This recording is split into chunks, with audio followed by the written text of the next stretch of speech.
Hello everyone, the Panda Photographer. These two cameras are practically going to be head-to-head with the Sony lineup.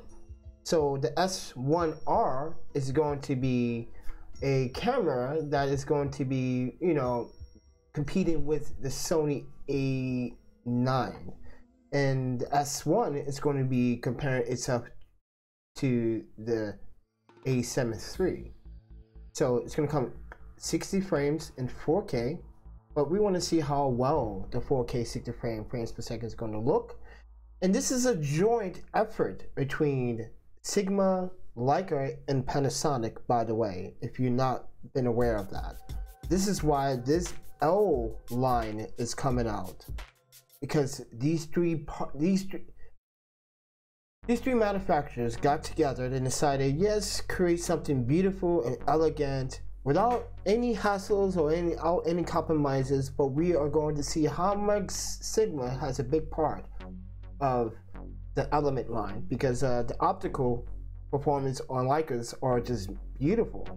We all know that, but what we do 2D and one SD card slot, it's going to be fully weatherproofed.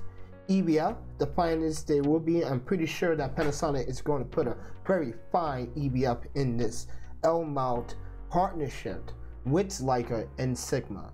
So I'm pretty sure it's going to be quite amazing, and this is probably what I've been waiting for as a photographer. Something new other than Sony that's going to come out, and look, a full frame camera. But autofocus, we got to see how fast the autofocus is going to be when tracking sub and video, so keep that in mind. So they're trying to target casual photographer, even for the professional photographer. So it's here at Sony Alpha Rumors. Apparently it is, because I've been reading. I was like, why is this information on the Sony Alpha Rumor? And it's because it's a competitor. It is going to see what is better, Sony or Panasonic. And I think there's going to be the head-to-head between Panasonic and Sony, and I think quite a few people knew this was coming, and I'm pretty sure. But as you can see, the durability, without any compromises, it's 100% sealed, they claimed. Extremely robust camera, and this is what we want in a camera.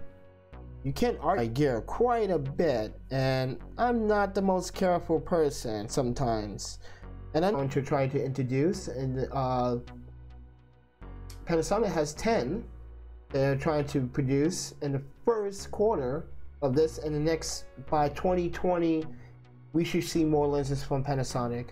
And Sigma, we're not quite sure what we're going to see from them quite yet, but hopefully it's going to be something really amazing. And I'm pretty sure that 105 f1.4 for the Panasonic, crazy. I'm talking about crazy. 47 megapixels with the Sigma 105 f1.4. That's crazy. I'm calling super nutty.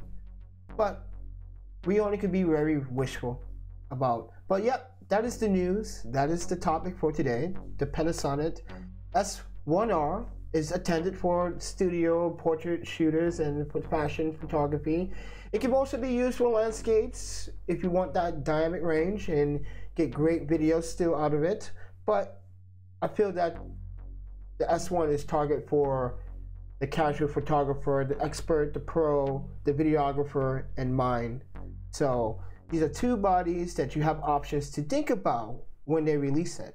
Now, price is not set, but estimated it's going to be around $4,000 for the S1R or SR1, whatever they want to call it, because there's many different news topics misspelling the name, so I'm just going by what Panasonic is calling it. It's called S1R. So, but it's going to be on the market March 2019, so get your pre-orders ready.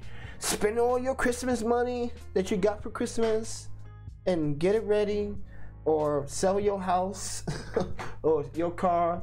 And even for that, if you want to sell any of your old lenses, that's a better option to do than selling your house and your car, so your wife doesn't go down your throat, and then next thing you know, you walk through the door the next day, there's a butcher knife in her hand, asking, where is this money? So you think about that. But I think this is a great step for the Panasonic, and I think Sony needs competition. I think it's time that Panasonic gives them the competition, and I'm voting for Panasonic to bring it on. Bring on the competition, and I think this is a good way to do it. And if I didn't mention this, I think it's going to have a tilty screen too. So if you want to do selfies or video logs, I think the S1 is more suitable in that regards. But I'm the Panda Photographer, guys.